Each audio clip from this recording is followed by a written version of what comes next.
Polly and I have been chatting about how to uh, organize today or into the waters with you today. And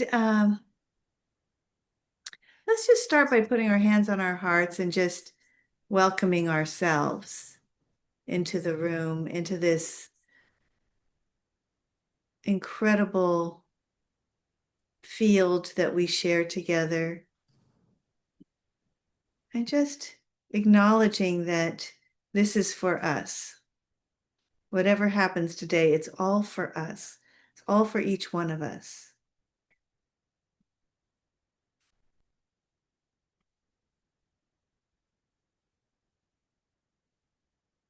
And as we're here, something that some of you who were in the advanced class yesterday did, we're going to do again. Just take a moment and think about or open to what is your mindset around awakening? The sun is in the gate of awakening, gate 47. Mindset, the gate of awakening. Could be. The gate of realization, the South Node and Mercury are all infused with this energy. So just taking a moment and contemplating, or how do you, open-ended question, how do you relate to the, what's your mindset around awakening and the defined sacrals? Can you let yourself have a glimpse of that? Can you let yourself know?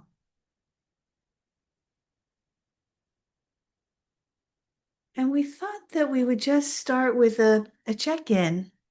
We'll just do the 1 minute check-in so that we can hear sacrals, define sacrals here, and we'll have something to respond to. Polly, do you want to say anything before we get there?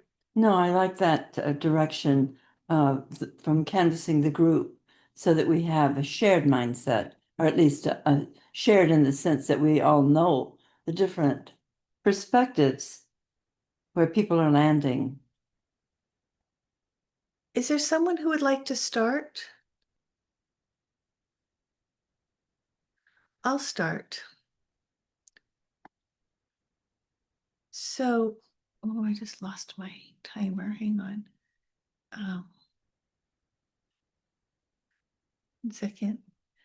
I'll start by telling a story that I had a session with Polly yesterday, and she ripped away my childhood another level.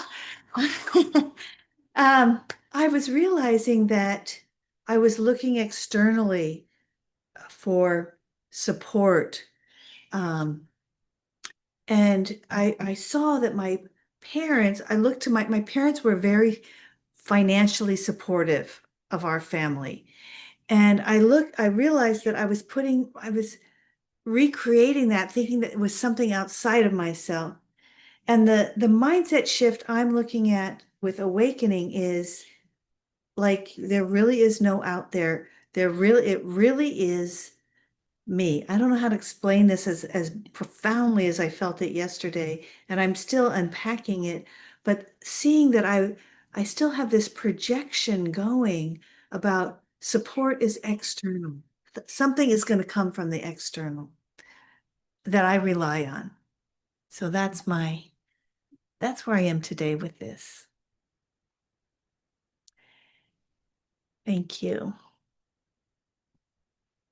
Is it your turn? Who would like to just first approximation, whatever's here in relational presence? Yeah, Barbara, and then Jean-Pierre. They're good to be here. So my mindset is one of surrendering more deeply into the grace that surrounds me, is within me, and is me.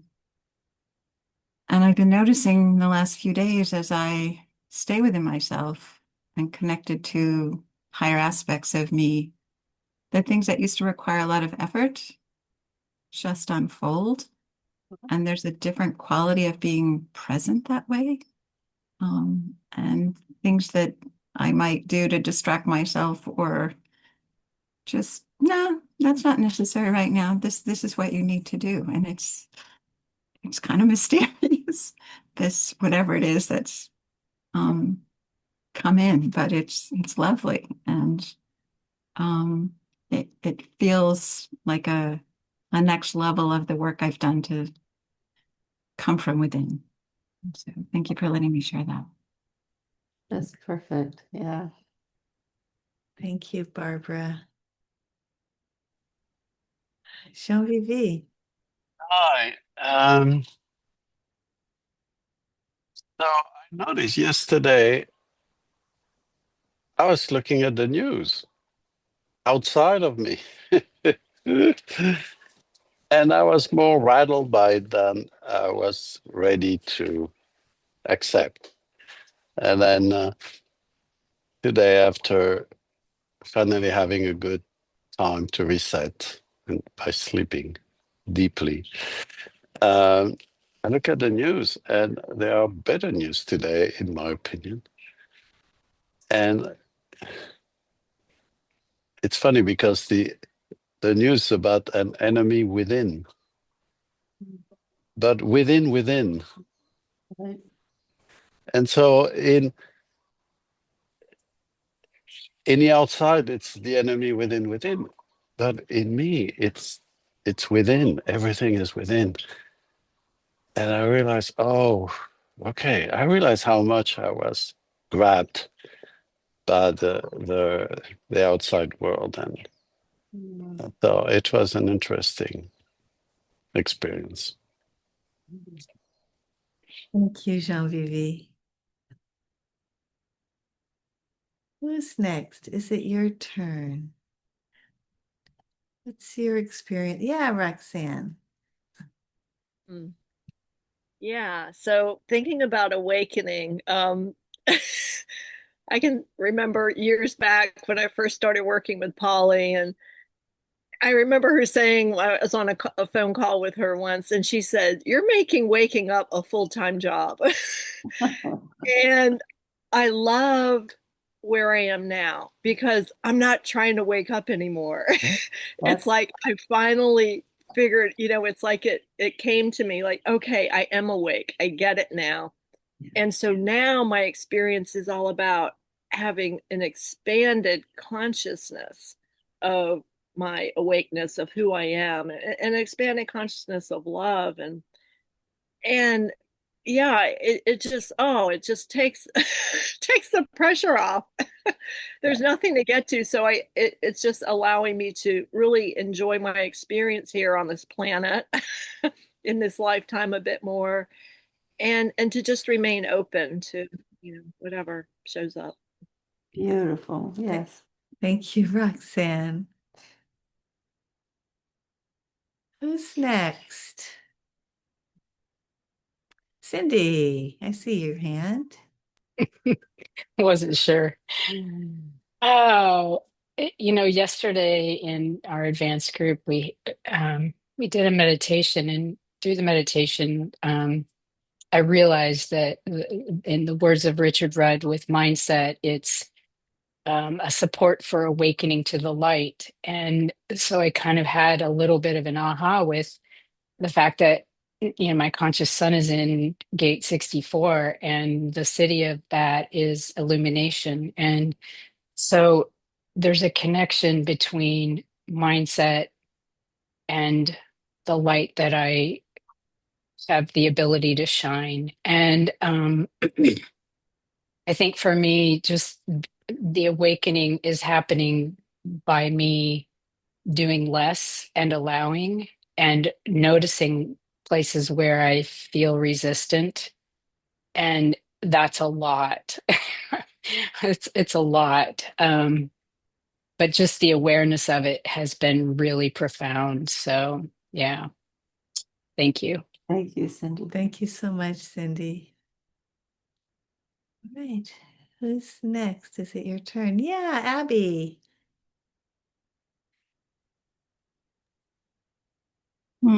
Thanks, everyone. Yeah, I feel just listening to each of you something emerging because it wasn't apparent immediately when you asked. Um,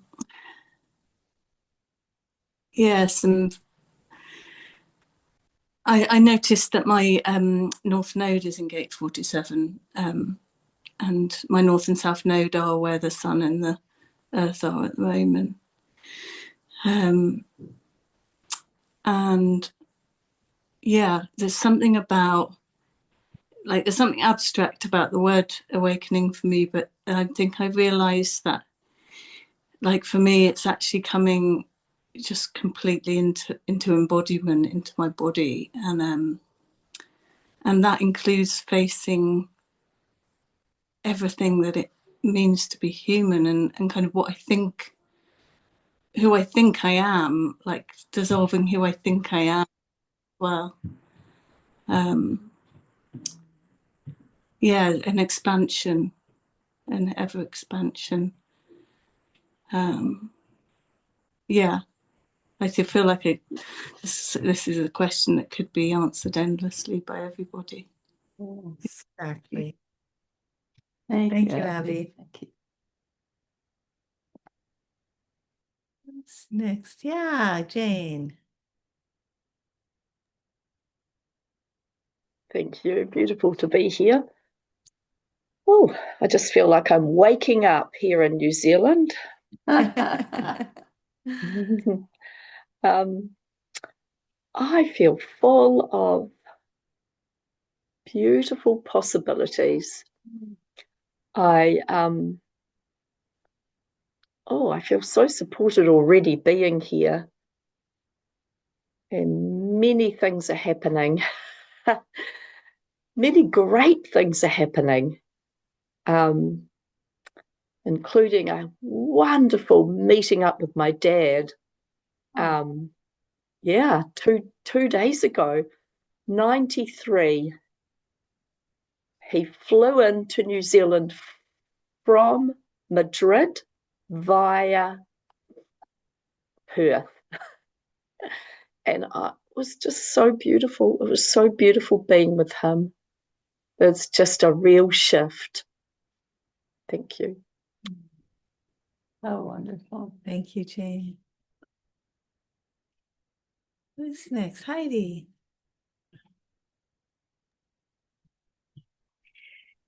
Well, I've been having this experience of mindset where it's like a camera lens, and it flashes on something, and then it moves, then I can move it. Like I'm triggered by something, and then I can move to the non-distorted lens.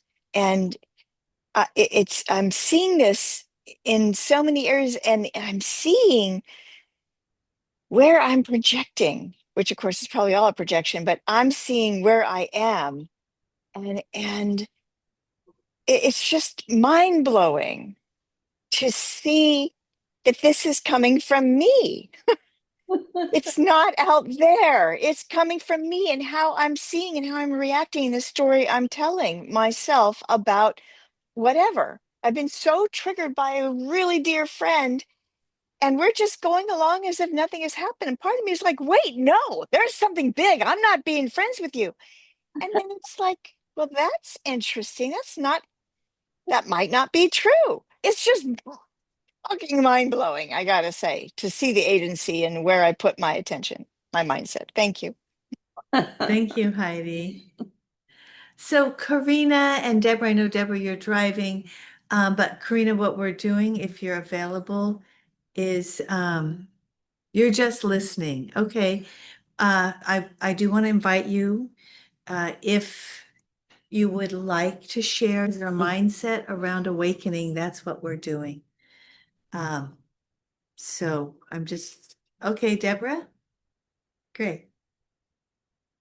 Up, you're muted. Figuring out how to unmute on your phone. You got food, baby. Okay, sorry. I just got in. I'll probably switch to the laptop in a moment. Oh, so thinking about my mindset while I was driving and listening. Just sort of, I think, just sort of feeling last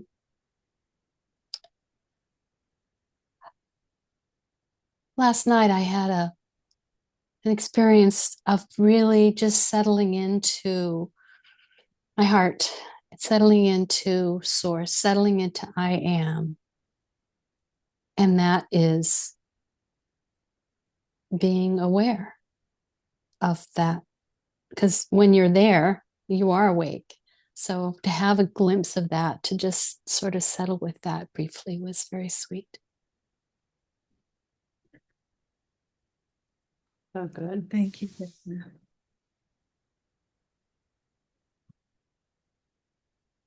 I'm going to get off and come back on the computer. Okay. Okay. Karina,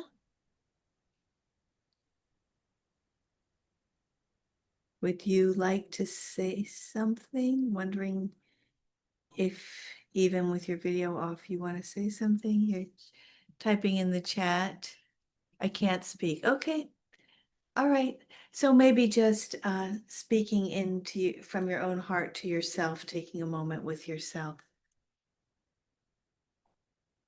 Any thoughts that are happening for you? Because I can say something if nothing's popping up. All right, go ahead. I wanted to share, again, I shared this yesterday in the advanced training, but I woke up yesterday like in a foul mindset, like foul, like afraid mindset. And I heard someone speak about they were doing a, a s- a talk on the Old Testament, and they talked about, you know, God's decree to leave Egypt and go to the land of milk and honey. You know, Egypt was where there was slavery, where there was bondage, where all of our conditioning is, where all of our um, patterns are to break out of that and come to the land of milk and honey, which is a lot like Pali's heaven on earth. And it was like Heidi said, just thinking of, just remembering the land of milk and honey, like, oh yeah, I know that land. I know that land of milk and honey. I know that that's here. It was just a little turn of a dial, and the whole construct of that, whatever I was telling myself and believing that was dire, just shifted.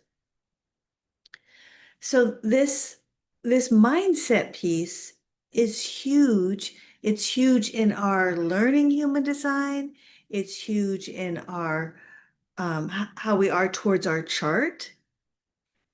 Cindy, I think Cindy we were having a chuckle around the Enneagram before everyone got on, and she was saying how she did the test numerous times in numerous ways to not be the 5 on the Enneagram, right? So we get our charts, and many of us think, I don't want this. I don't want this profile. I don't want this authority. I don't want this. I don't want my son to be in gate 28 or whatever it is. We don't, there's initial kind of, I don't want this or I want this either way, right? Because that's all on the stick. Right. That's all on the stick. And what we're trying to do here in part with Awakening Human Design is see our design, see where we're in Egypt, whether it's what we're identifying with and projecting, and come to this land of milk and honey, so that we can allow our chart to have live its life, really. I don't know how you would say that, Polly, but like have its flow, have its potency, have its, like the oak tree, the seed, the acorn becoming the oak tree, letting it have its full flowering through our incarnation, we could say something like that. Any thoughts here? Yeah, the whole thing with having, as is a frequent in the human design chart, a gate that has to do with mindset. I was one of the initial ahas that I received from human design in 1999 was that the mind is never the authority. And that is such an impactful, if you live from that place, which implies you're living from your design authority, then you're in a different relationship with the world. The mindset is fundamentally, typically going to be the distortion lens. And it's going to be a distortion that's based on the early experience and the conclusion out of that about oneself. So it's an identity distortion. And then it's what Heidi was pointing to is there's that much facility with moving that aside. It's like I can take off these lenses and put them down. I can open myself into a larger possibility here. Uh, Often what we're leaving or we're moving out of would be a mindset, because out of our conditioning, out of our self-rejection, our own woundedness, we have projected outward that the external, whether it's a person, in quotes, friend, a condition, money, relationship, whatever it is, you're going to be looking as if that's causing the matter and coming home to oneself and then being knowing that the external is the appearance of the mindset. It's either in clarity or it's in a distortion field. And then you start to be in a different relationship to the external. You're not looking towards the external, which we all get conditioned to. Robin was pointing at it. We get conditioned to be dependent on the caretakers, on the support, on the others, parents usually. Sometimes it's not that, but the awakening is to reclaim our attention from the projection or the out there and bring it back here. And uh, uh, everybody is pointing to that in the discussion and the canvassing today. Everybody has a bit of a toe, at least a toehold, maybe a shift into that knowing, that perception. What I'm experiencing is a projection of who I am being to myself. So we have total access to our reality. So let's just pause there and just like look around our world and see that everything that's showing up for us is a reflection of who we're being to ourselves. Just to open to that possibility and that the goodness of that, actually. Exactly.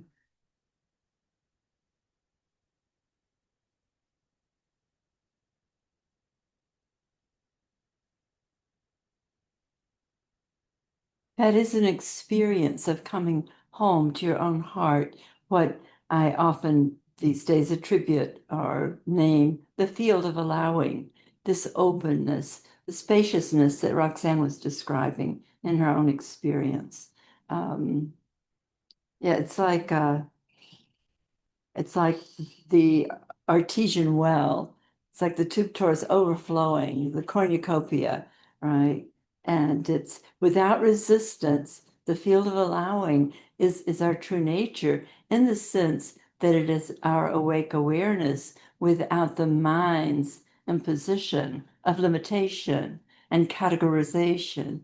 Uh, so it's to know it as our heart, it gives us a little bit of a sense of connection to that chakra, right? But I want it to be open in your understanding into the field that is what we could say is the Garden of Eden, what we could say is heaven. The field of allowing is without conflict because there's no polarity. And there's just the arising, and everything is in potential and in realization. I mean, I know Cindy has her hand up, but just a second, Cindy. I mean, I know that experience, but it almost sounds too good to be true. Ah, to whom? That's good. All right, thank you. Cindy. I just wonder if you could talk a little bit about, I know that our authority is not our mind, and sometimes the mind plays, plays against our own authority and can kind of override it. But could you talk a little bit about the relationship between mindset and the mind? Well, I'm not sure I'm educated enough in terms of that gate. Perhaps Robin and I can tag team on that. Uh, my sense of mindset as a gate is that that's where things get a little entrenched, so that it may impose itself, it may come up. Is that true? Well, you remember every gate has a polarity. Right. So it's not, that would be the low side of it. Right. The high side of it would be more openness Mhm. and the more possibility thinking, actually. Mhm. Like if you have a mindset of possibility, like I think of the 6 steps as almost, not, it's bigger Right. than that, as a mindset tool. Like you're in a mindset that something's wrong out there. The first mindset shift is it's about me. Mhm. It's not about the out there. Mhm. So it's like these tweaks. The ajna is working it, right? That's we're using we're using the mind to come back, if that makes sense.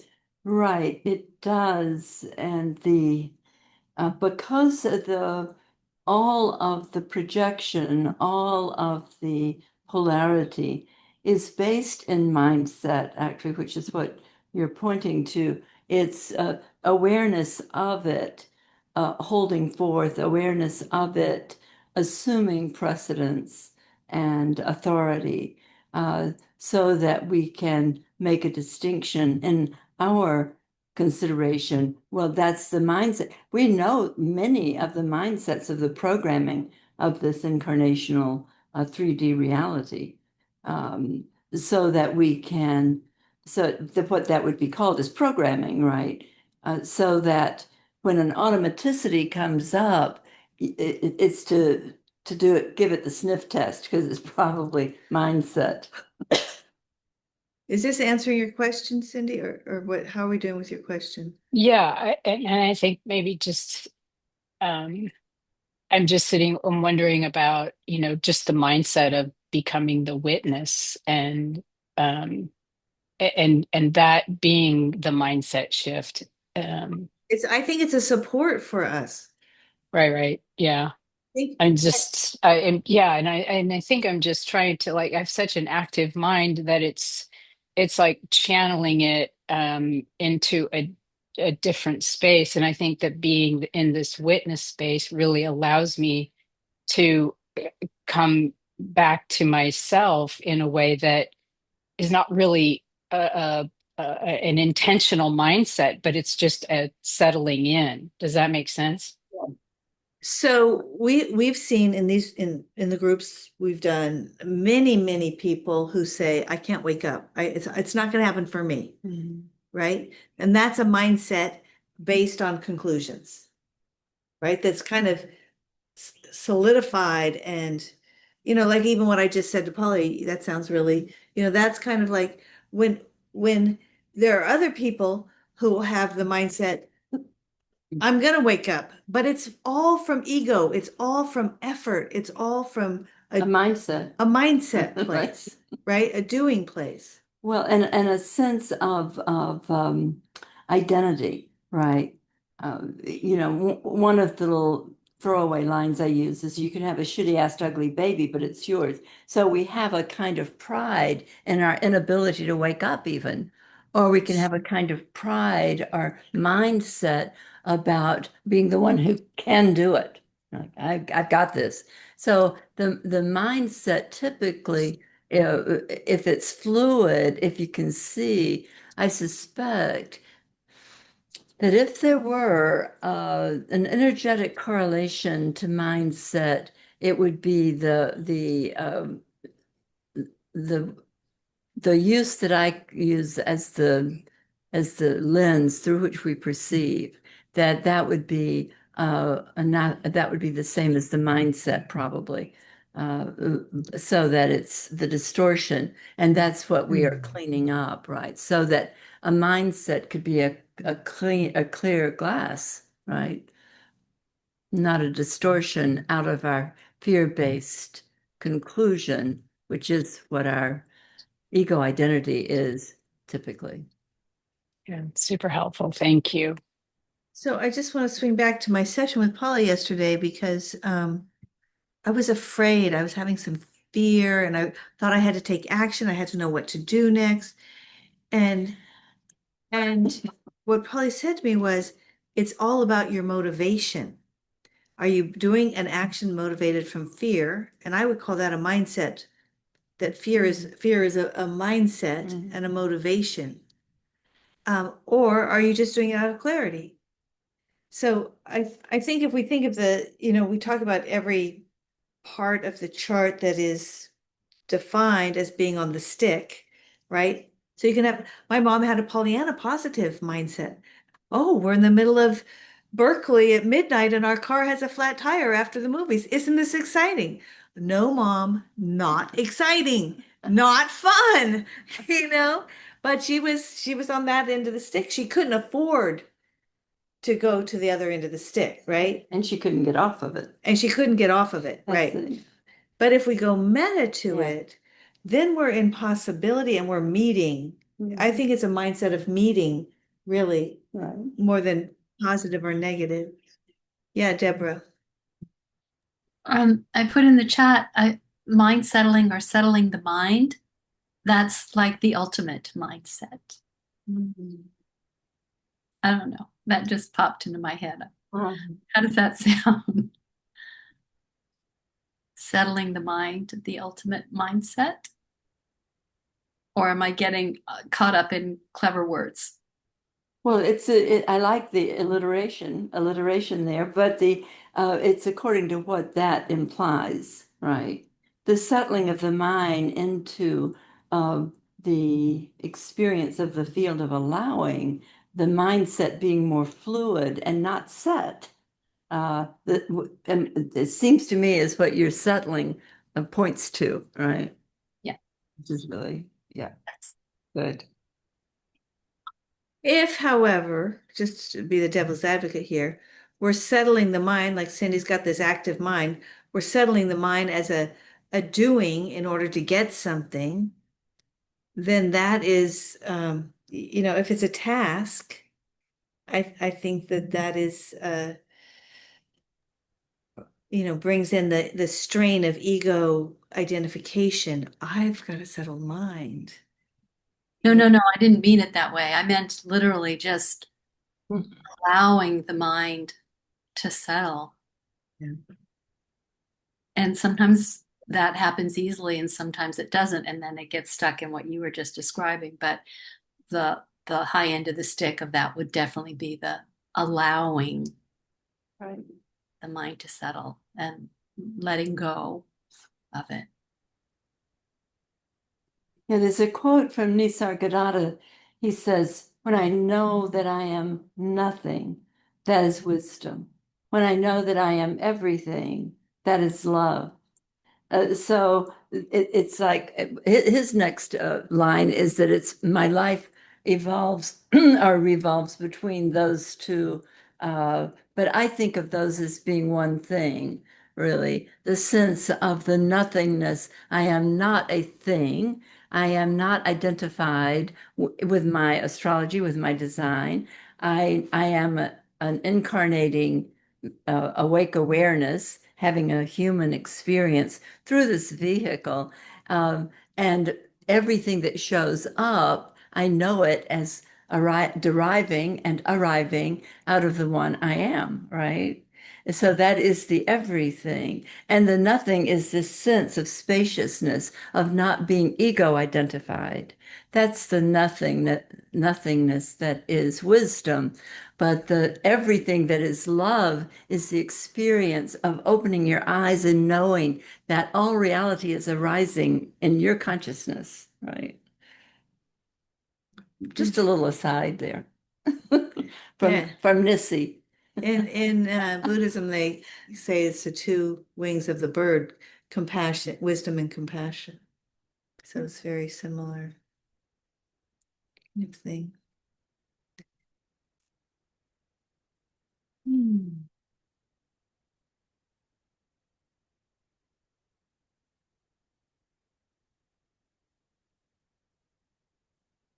So what is your mindset towards your profile?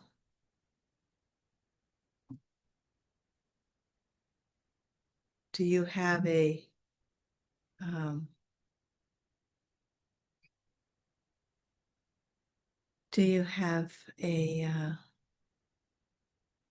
opinion about it?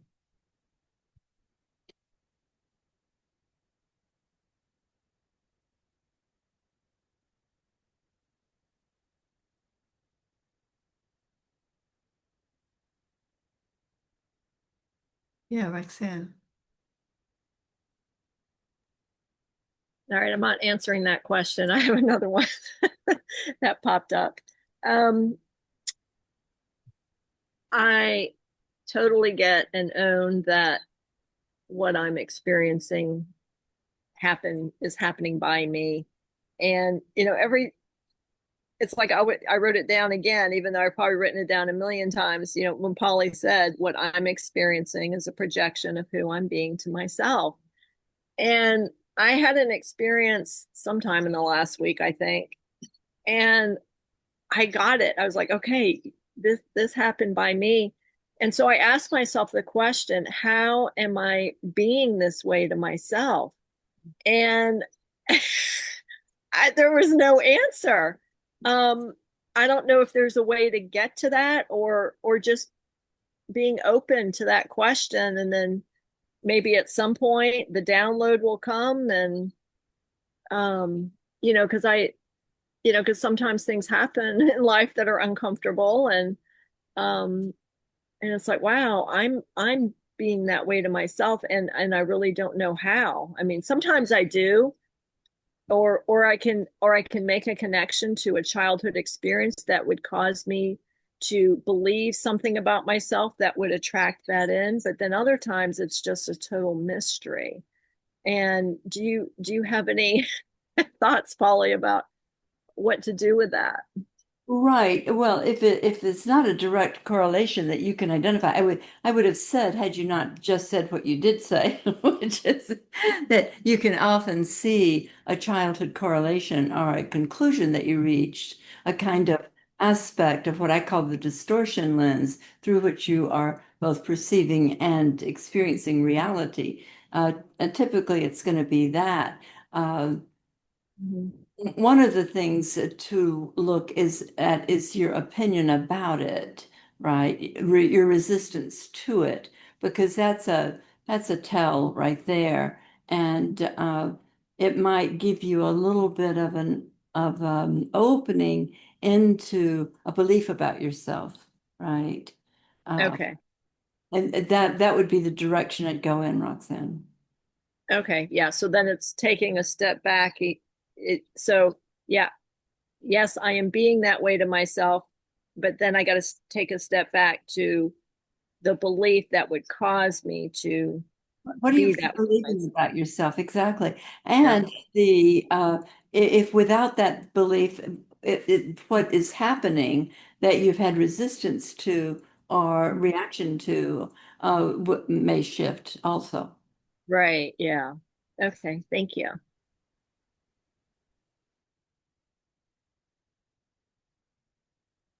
So just a kind of a reminder, the way that Polly has introduced, and other traditions too, that in their own way, that the triggers are the doorway.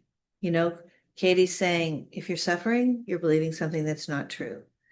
So where are we caught in Egypt as slaves in Egypt who are thinking our minds, our mindsets, our belief systems, our patterns, when the milk and honey land is waiting for us, this land of spaciousness and allowing and connection is here for us.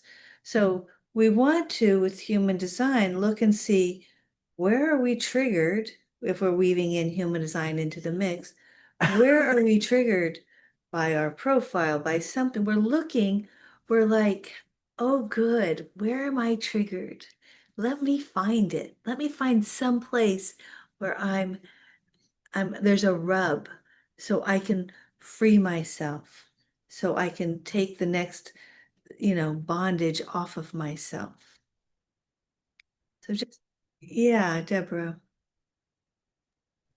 So when you asked the question before about the profile, what is our mindset about our profile? My mindset The 1-3. is just like, wow, yeah, yeah, that's it. That's me. That's what I do. That's what I've always done. And it's like, okay, that's okay. That's what you do. Now I also realize, because as a 1-3, sometimes I think where my trigger goes is that sometimes I get stuck in the investigation. And then I investigate, and then sometimes I don't know when to stop in order to feel my authority. So That's great. Fantastic. So what I want to invite everybody to do is look at your profile and see, where do you get stuck with your profile? Where do you judge your profile? Where do you not feel the power or the support of your profile? And just when you've got that, go ahead and raise your hand so I know who's got it. Okay, Jean Bibi, Deborah, Jane, Roxanne, Abby. Oh, we lost Heidi. Um, Barbara? Okay. A little bit. Okay, so we're going to do a group 6 steps here. So just go ahead and close your eyes for a minute and just feel whatever, however small or big, it doesn't matter. The trigger, something that's a grain of sand, a pebble in your shoe. You know how that feels when you walk and you've got a pebble in your shoe? It's miserable. This trigger is a pebble in your world. It's rubbing on you, whether you're aware of it or not. So just taking a moment and seeing where you're either judging your profile, thinking you should be better with it, thinking you get stalled with it, whatever that is, just take a moment and see that, and probably jump in if you have something to say here.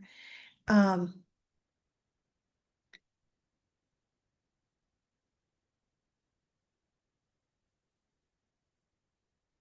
then just take that first step of, I'm triggered, it's about me. Now it seems obvious it's about me, but it might not be. See if you can say, this is my world. This is arising in my world. And this is where I have access. It could be that you're thinking somebody else should help you, or, you need something other than you to have it be different. Or you have a self-judgment, like who was just talking to us about her 1-3 profile? Deborah. Deborah. Yeah, like the self-judgment of I stay stuck in the investigation too long, or a kind of consideration about the profile that has to do with who you take yourself to be. It's the gift and the wound can be very close. Right. Very close. So I'll give an example from my 6-line profile. I saw the judgment. I didn't know it was there, that I should be a better leader. I'm not doing enough as a leader. I saw that judgment. So now we look and see, when was our what do we feel when we have that judgment? What comes up? What do we feel in our body? What comes up when we have that?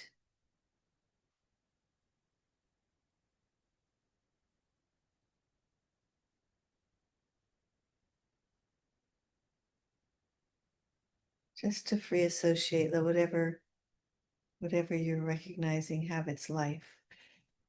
And this is really important in the 6 steps, to give space for what we haven't given space for.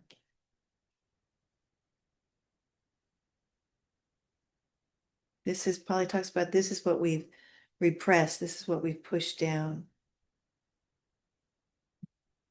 This is what was unbearable for us to feel.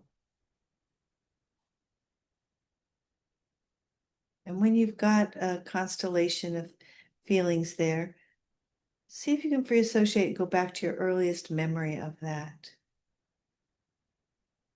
constellation.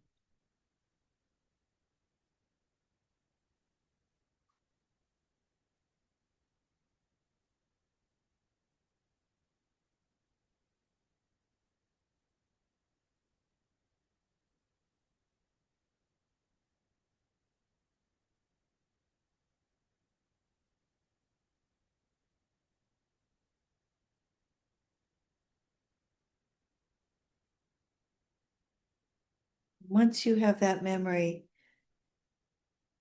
check and see, what were you believing about yourself at that time? What was your conclusion?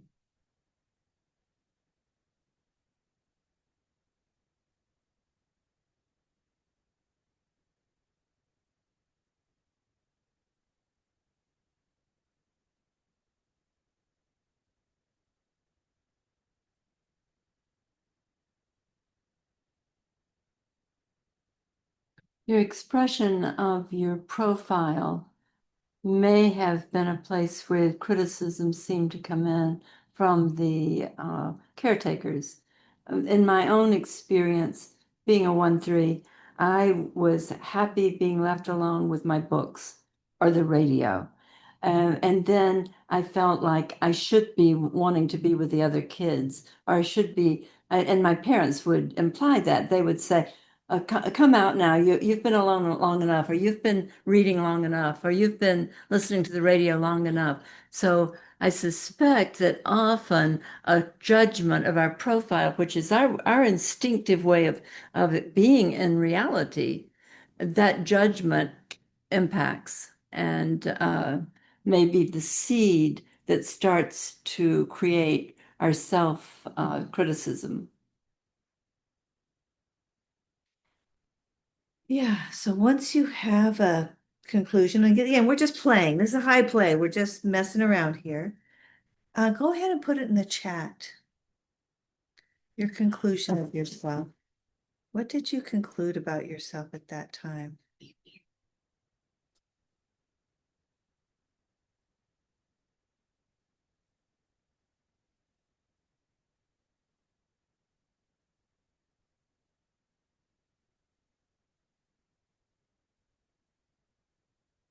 Barbara, I'm doing it wrong, therefore I'm in trouble. Yeah, so Barbara is the 3-6 profile. So yeah, yeah, that makes a lot of sense. Cindy, if I make a mistake in front of others, I will not be accepted. 3-5, again, makes sense, right? Heidi, I have to perform or be charming to be loved and included. 2-4, right?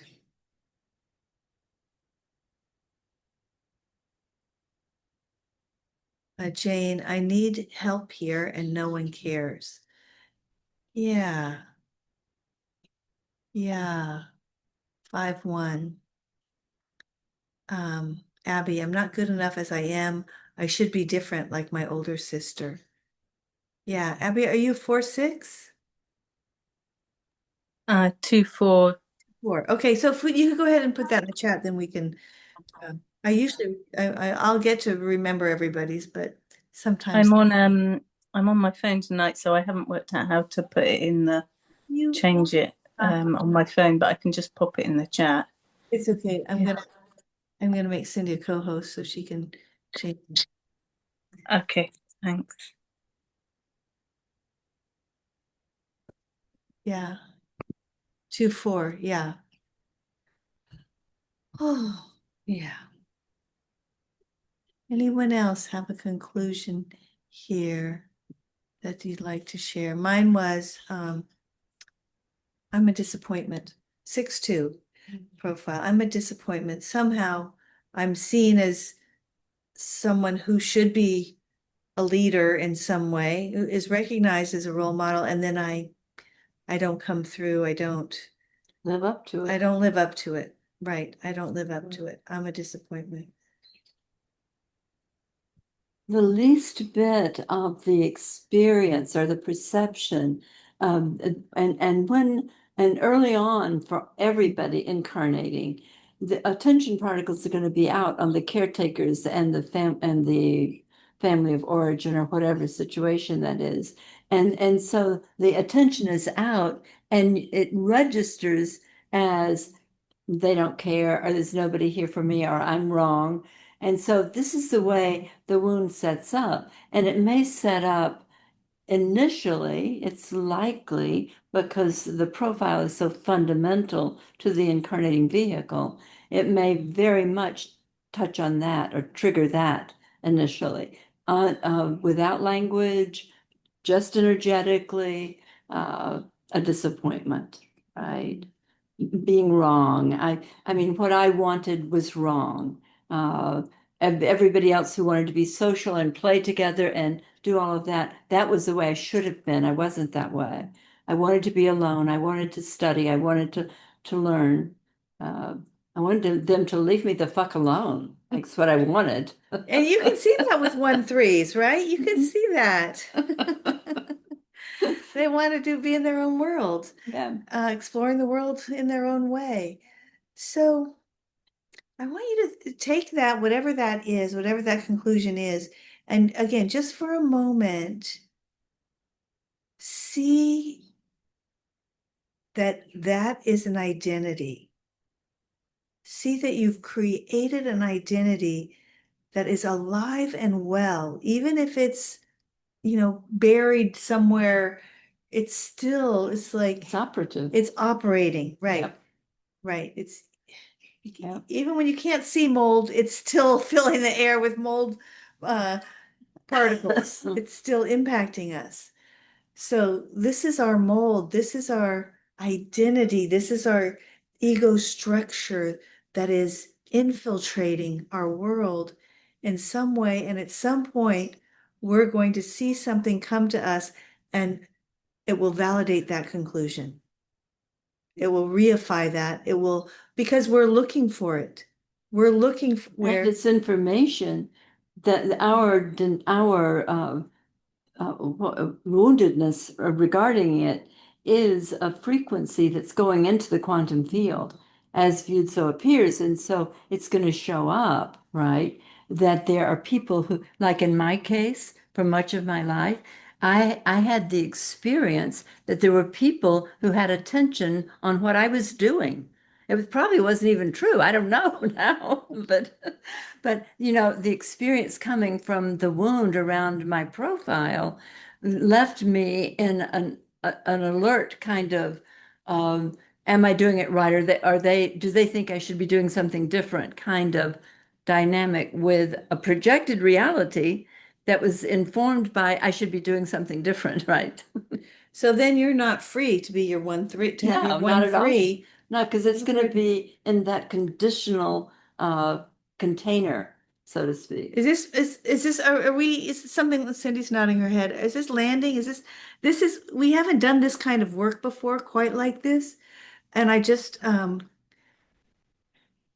to start to interface with the chart in a way that we realize that our triggers, our wounding are embedded in our chart in some way. If that makes sense.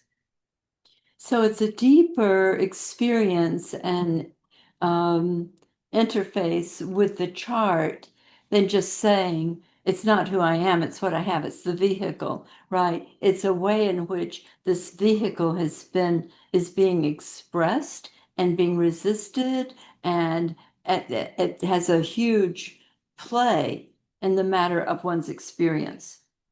And it gives access because of all of us being students of human design. We have an access point that other people may not have, don't have actually.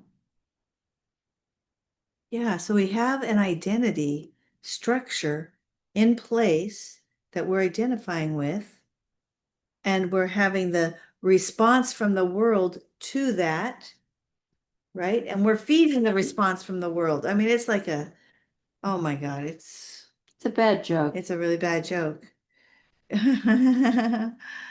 But the good news is we can see the joke for what it is. That seeing is already alchemically shifting what's being seen, right? Awareness of anything it changes the thing itself. My awareness of the way I was wounded through my profile shifted any resistance that I had. This was a long time ago, and I didn't even know that it was the awakening work at that time. But it shifted. It gave me access to being more on my own behalf. Right. So Roxanne said, I don't know. If I don't know, then I'll be excluded, which means I'm bad and wrong and unworthy. And that's also 1-3. Yes. And Roxanne wants to say something or ask something, or you're muted.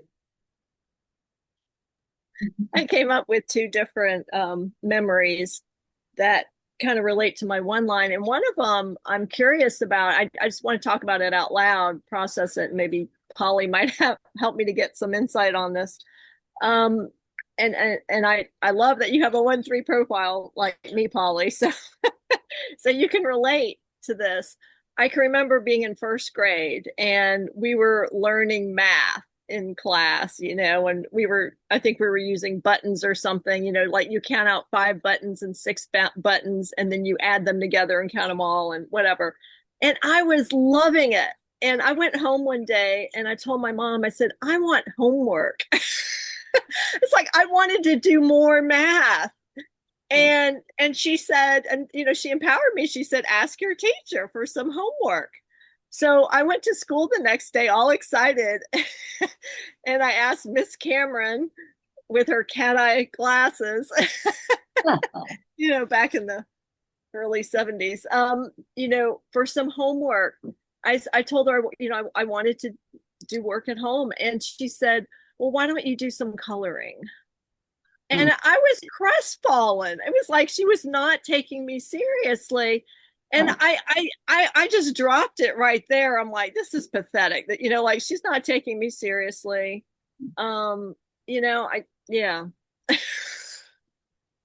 That was the at least part of the initial self-perception that could have been opened and engaged with and led you to a different sense of yourself, but it shut down something in you. It really did. I mean, because I think about it now, I could have spoken up and said, no, I want a math page to take home and do. But see, And yeah. the child can't do that. We have an organizing principle that has to do with hierarchy in terms of who's running the show here. At home it's the parents, at school it's the teacher, and it would be very precocious to be able to say when you're 6, 7 years old, no, that's not what I'm talking about, teacher. Yeah. No, Right. yeah, but that memory is clear, isn't it? Oh, it very clear. Yeah. Crystal clear. Yeah. So I'm curious as to what I concluded about myself from that. Well, It's not in immediately showing up. some valence that you're wrong, that you're inappropriate. Yeah. It's a dissing, it's a discounting of sorts, so that starts to be the slippery slope of our Ah, self-perception. when we're dismissed or discounted, right? Right. We're just less than, even if there's not a very clear conclusion, it's Mhm. just discounting, dismissed, dissed, basically. Yeah. You have a first line profile, you're needing the information. It's not just, Right. know, Yeah. it's And yeah, and actual, it's a It's an hunger. It's a Right. hunger. It's a that's need. right. Your need for that information is being not Cut off. staying That's cut right. off. Right. Right. So, um, Yeah, my first day in the first grade, I came home and I couldn't quit crying, and my mother finally got me to tell her what was wrong. And I said, I went to school to learn to read, and I still can't read. It was the first day. that's a perfect one. That's a Yeah. perfect first line Yeah. profile, man. Hunger, Yeah. need, drive for the information to be stable. Right. You know, if there's a stability, there's I a ground. yeah, to be stable, but I think also, and I don't know if it's so much to be stable, so if I think about the high expression, I came in with this desire to know more. It not because I need to, but because I want to. Right. Um, Yeah. I mean, Hang it on, wasn't hang on. like What you said was, if I don't know, then I'll be excluded. So I yeah. want to Oh, just, and that was based on another scenario. but it's Um, still this, I still want to say there's a shadow here. If I don't know, something bad is going to happen. You're saying I was hungry, I wanted to know, but there's this other piece right. that's in The there. implied. That's the, Mm. not to push that away, to let that be here too. Yeah, but It's it's first there it's line. there because of the conditioning, and my childhood experiences. Well, So it then comes with the first line. I really want to be clear. It comes with the first line. Yeah. It's you can't separate that out. There's a motivate there. It's a both and. And in that way, it's something of a shadow. It's the other side of the coin. It's the what happens if I don't get that. It's all one. It's all a one piece, right? If that makes sense, Roxanne. It's a coin. I like that, Polly. It's two sides of the coin for all of us, for Every profile, every line, every line. There's a motivation right? And then there is a wound. and a wound. Yeah. mhm, And out of the motivation, anything that partakes of the wound will be a part of the way in which we see reality and the frequency that we're emitting into reality. And so now we're going to be showing up. That's why it's, because the mind is polarized, one of the things that happens is that we'll get the good end of the stick. We'll get the good end of the profile a lot, but the shadow is always lurking, and it can turn to shit at any moment. And then we're left with a feeling of unmooredness. yeah. Yeah, it's interesting. I may not agree 100% with some things, but that's okay. Yeah. I because I can when I think back to that experience, which has nothing to do with what I wrote there about, that was a whole other thing, um, that I wrote in the chat about I didn't feel excluded or unworthy around this scenario. It's like what Polly said, it came across as, oh, that's inappropriate, or just, I'm just dismissed. I'm not taken seriously. But, when I think about that desire to have the homework, that was like coming from a very pure, innocent place. There was no fear that I need to know, I need to be good at math. It wasn't because I want to be good at math, or, I've got to be tops in my class or anything like that. It was just delight in doing it. Right. Yeah. Um, And and so that is the good that's side where, of any you know, profile. The good side um, of any profile is going to be that in experience, in expression, is going to be the fulfillment for the uh-huh. One way I think of the wounds, I don't know if this is helpful or not, Roxanne, because I can feel your resistance, but Like it's like a multifaceted network. So things might seem unrelated, but the whole of it is, you know, for me anyway, like I get a piece of it, I get some clarity, but then there's another piece here. There's these different aspects of it, but they're all connected for me Mhm. anyway. That's what I found, that they're not separate. The wounding is not separate. There's a whole ego. Oh no, I agree that the wounding isn't separate. However, when I think about like when I incarnated, I think I don't know, did I incarnate wounded or like when I think about the my design, in its city, the highest expression, that's what I came in with. And then I came in to have this human experience where I was going to get wounded and then get to experience what my profile, my gates, my design is like with the wounding. That's when the shadow comes in. Um, Well, one of the pieces is that we don't come in tabula rasa. We have there's already a frequency that's matching for the incoming, the incoming vehicle. There's a frequency already. okay. They're I, matching that.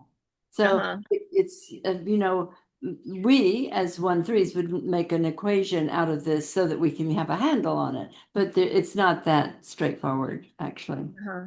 Okay. All right. It's a dance, and it's opening into the field of allowing, and that's the Uh-huh. direction. But I think Okay. one of the things you're pointing to, and then I want to come back to the group process, is some of our greatest wounding comes from those desires, that the opening that gets shut down, right? Like the opening to want to give, or the opening to want to To know. create or to know, or whatever those profile aspects would be, the opening to want to be a good leader or be a good role model. I'm a role model for Heidi, and then I do something that's not a very good role model, and I you know, I get a hit, and I'm trying my best, but I fall short. You know, there, yeah, I think that there's a there's a lot of wounding that happens out of our goodness, out of Our best our intention. best intentions. Yeah. Mhm. Thank So you. yeah, thank you, Roxanne. So let's come back to that conclusion and see that, oh my gosh, just see if you can let it see how it permeates your life in all kinds of different ways, or see how you've repressed it so you don't have to identify with it. You gonna say something then? I'm just breathing. Okay. God, stop breathing. You're messing me up. Um, so just to see that, and there's different ways we can play with it once we see it. We can bring that into our hearts, that conclusion into our hearts. We can wrap our arms around it. We can shine the light of awareness on it. All of these things are stepping back and disidentifying from it, letting it have its life without us throwing ourselves on top of it or merging into it. So we're just separating it out, like Polly said to me earlier, like who's thinking that? Who's believing that? This conclusion is not who we are.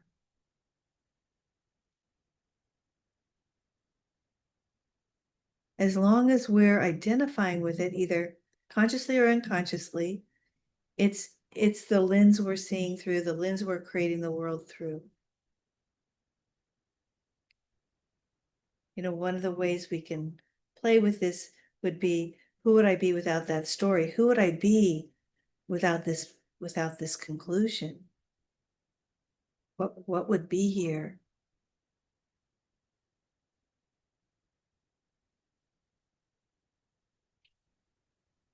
And then that light of awareness, it's like that sunlight on mold, just shining and dissolving that whole story, that whole conclusion, that whole identity.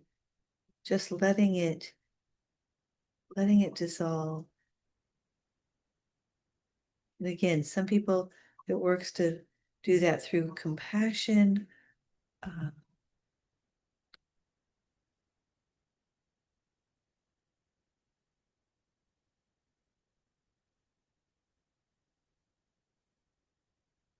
Trying to remember, we had some awareness in that one group. Do you remember what it was? Was Marcy?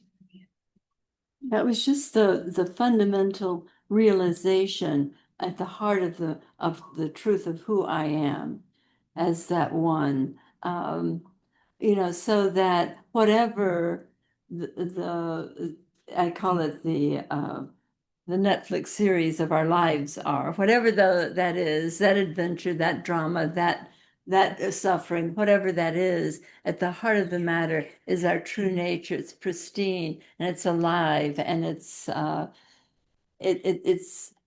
true nature. It's the awake awareness, and it can be seen and experienced as the innocent, happy child, the child that enters the kingdom of heaven that Jesus pointed to. There are all kinds of allusions and references in spiritual texts about the true nature of reality, of beingness, right? We now see in this extremely polarized reality what the extreme experience extent of what we call the fall, represented in the Garden of Eden, fundamentally this is God knows we hope that this is the ultimate experience of it, and that it will move into a reintegration into a higher possibility. But this certainly is a polarity taken to its extreme. Yeah, and Cindy just pointed out that Abby had her hand up, so I'm going to call on you in just a second, Abby. But I remember now one of the things that came clear for someone was they were feeling like this was inner child work, like they were holding. Because sometimes we say That's right. to hold this Wounded child. this wounded child, but it's the wounded. It doesn't really, there's no wounded child. It doesn't exist. That never, how can you say this? It was all a projection. Can you say it better? Well, it's a slippery slope. That's one thing for sure. And it's not that it was not experienced, but what the conclusion out of it was never true. So shit really happened, right? Yeah. We're not trying to deny anybody's experience, but there's a meta identity. There is a truth to who I am, that I'm playing even this game, right? This game of polarity. And so it's the shift into the truth of the brilliant, shining, innocent, happy child that is it represents the kingdom of heaven, actually, the land of milk and honey, already present as that. And we've been caught up in a projection of not that. Okay, you can just let that settle wherever it settles. Don't worry about it. Abby, did you want to say something, ask something? Yeah, I mean, we've moved on, but I'll mention it and see if you have anything. Well, yeah, when I don't think about what you're saying, then it makes a lot of sense. But as we were speaking about the shadow earlier and how like the wound in the chart, I wanted to ask, it sounded like you were equating the wound with the shadow. And I just recall from the last time I joined this meeting and did the steps and with you, and one of the responses was that the wound isn't in the chart. The wound isn't in the chart. So then I'm hearing It's our things. relationship to the chart. It's not inherent in the chart, right? Yeah. So Polly's experience of 1-3 is going to be different than Roxanne's experience of the 1-3. It's going to be different than Deborah's experience of the 1-3. It's in relation to how we're perceived. So we can use the chart to see how what we've identified with. But it's not in there. The chart is all good. There's nothing wrong in the chart. Mm. It's the power of limits, if that makes sense. It's like anything that is a design. It's limited in the design. It's like whether it's an interior design, interior, or a piece of art or whatever. It gets its validity and its connection through its limits, right? It's Mm. not everything. It has specificity. And so upon incarnating, we find that the specificity of limitation, like our profile, like like the channels, like the gates, that we can express with the power of limits. It's not just open. Because there are specifics there, then those are areas where we can be impacted, right? But the impact, the gate itself doesn't imply the woundedness. It can be a pointer in a way. Let's say Polly's parents weren't invested in her. Maybe they were 1-3s and liked being in their own space too. Then they would be supporting her with that 1-3, right? They wouldn't be like go out. Maybe they were 2-4 and they wanted her to go out and socialize and connect with people, right? Mm. Or 3-5s and they wanted her to experiment. Go on, go experiment. My mom tried to get me to go to dances. Like, they're horrible. Those dances were horrible. Oh, honey, go on. You'll have fun. Like, I'm not going to have fun. I know I'm not going to have fun. I'd rather be in my hermitage. Much rather be in my hermitage. So it's how how our power of limits interfaces with others that we have wounding, we draw conclusions, and we, can use that. How am I doing here, Abby? Yeah, no, I mean yeah, I hear what you're saying. I don't know if I even had a question anymore by the time I came to ask it. Okay, so if someone who's got a 2, like Heidi with a 2-4, like there was no hermit time in our family. That was not part of the story. It was extrovert in the world. You got your identity through your impact on the world, Doing. through the Mm. right? So Heidi had a big world of 4 growing up, and the 2 was kind of out of the picture until her child died, and then she claimed the 2. That's a Mm. wounded place. Mm.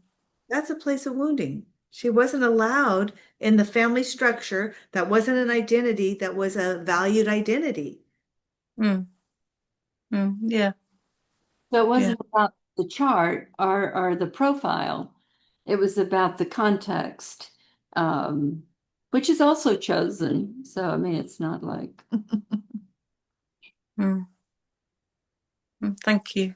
Yeah, thank you. Okay, we're going to take Jane and then we're going to do a completion. We've got about 10 more minutes. This is amazing. I just want to say what's happening for me. When Polly talked about the mold, I just felt I had it all in my eyes, and my eyes became very itchy, and up my nose, and it was a irritating feeling.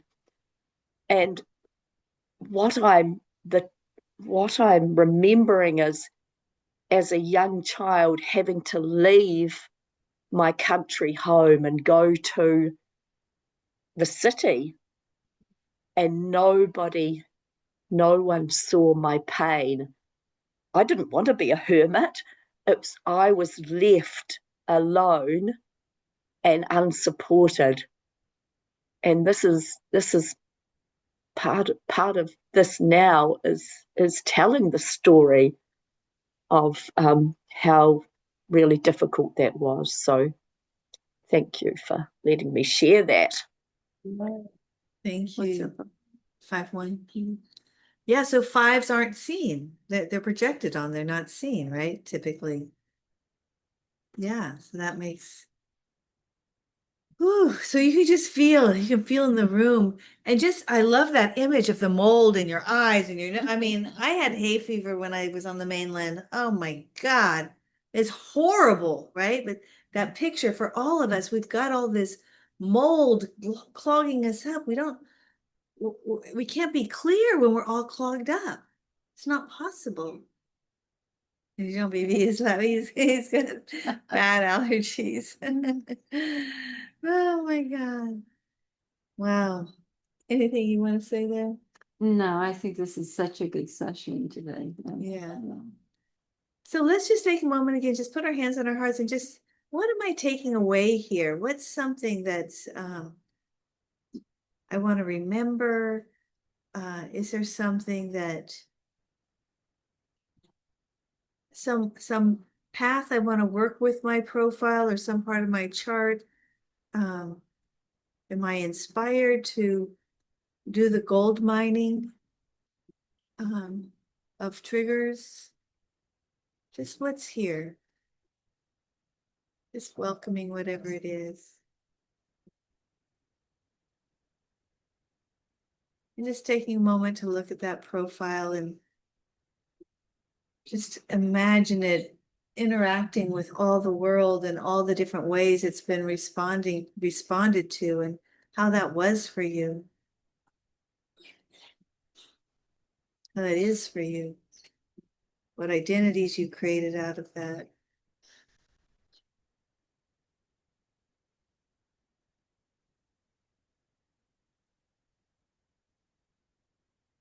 And then let's just come back and uh, go around to just a sentence or what's here as we bring this session to a close.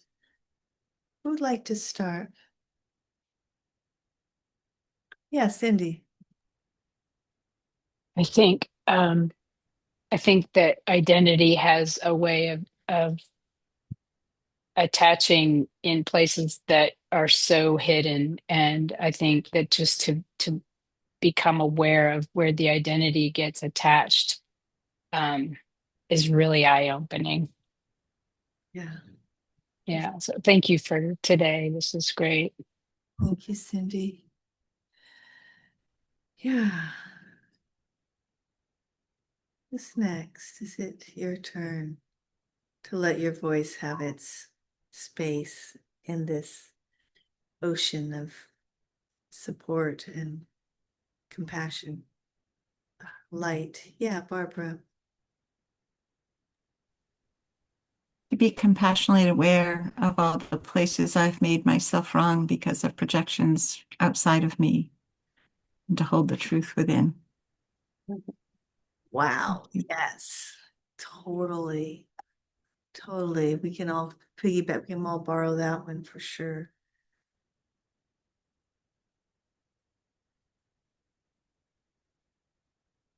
Is it your turn? Yeah, Heidi.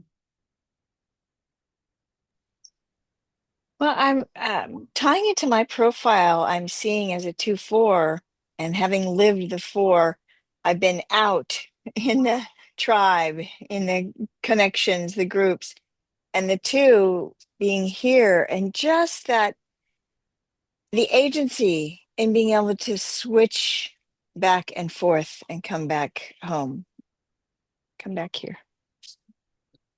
Beautiful. Yeah, thank you. And just a second, Jean-Vivi. And Heidi has a very tribal chart. So we start to weave these together. We start to look at our profile in terms of, yeah, different parts. Okay. Jean-Vivi. Oh, I came in wanted to know more about being a 5. I realized my resistance to human design came from the idea that I'm going to be projected on. Like you're going to sit. And in fact, it's actually I see human design now as a gardening manual for my garden. What to prune, what to water, what to put in the sun, what to put in the shade. And it's so different, so empowering. And thank you. It was great today. That's beautiful, Jean. Thank you. Who's next? Sentence, word. Yeah. Oh, Abby, I see your hand now. You need to like do it in motion. Yeah, there you go. Now I got you. I just wanted to share this image that came to me of like welcoming my wound.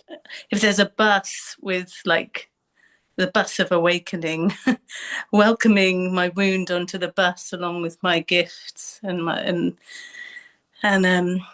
just knowing that it's not neither of them are driving the bus. The awakened awareness is driving the bus, but everything is welcome on the bus. Wanted to. Thank you for that image. Totally. That's great. Thank you. Okay. Yes, Jane. Oh, I'm feeling so blessed around all of this. And yeah, it's beautiful. Thank you so much. Yeah.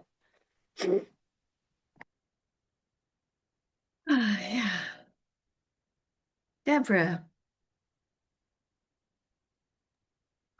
I think I realized through this contemplation today that how much I have used knowledge as a badge, proving myself. And it's useful, but it's not who I am, and it's not important to my value.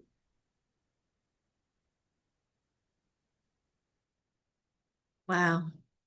We're learning so much about the 1-3s and the different profiles as people speak. It's very powerful. Thank you, Deborah. Roxanne, anything that wants to be said there? There really isn't. Okay. Silence is sweet. And Karina, if there's something you want to type in, you can.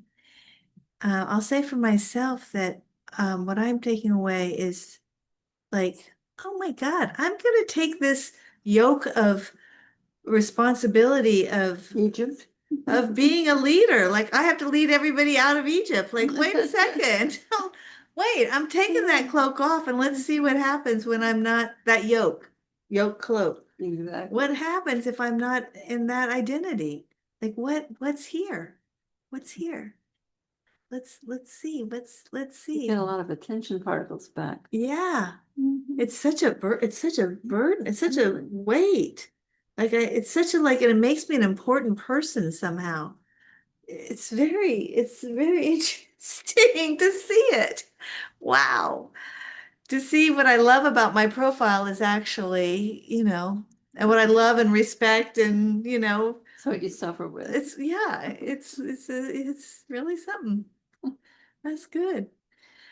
Anything you want to say, Miss Polly? Oh, good. What a great day. Thank you all so much. Yeah, thank you all so much. And continue onward in the mining of these triggers and the understanding of our chart and how the interface of our chart with the other world has created identity, and that we have a way to work with that and liberate that to come out of Egypt. Yeah. Come to the land of milk and honey. All right. Thank you all so much. Take care. Big Thanks, love. Holly. Bye, sweetie.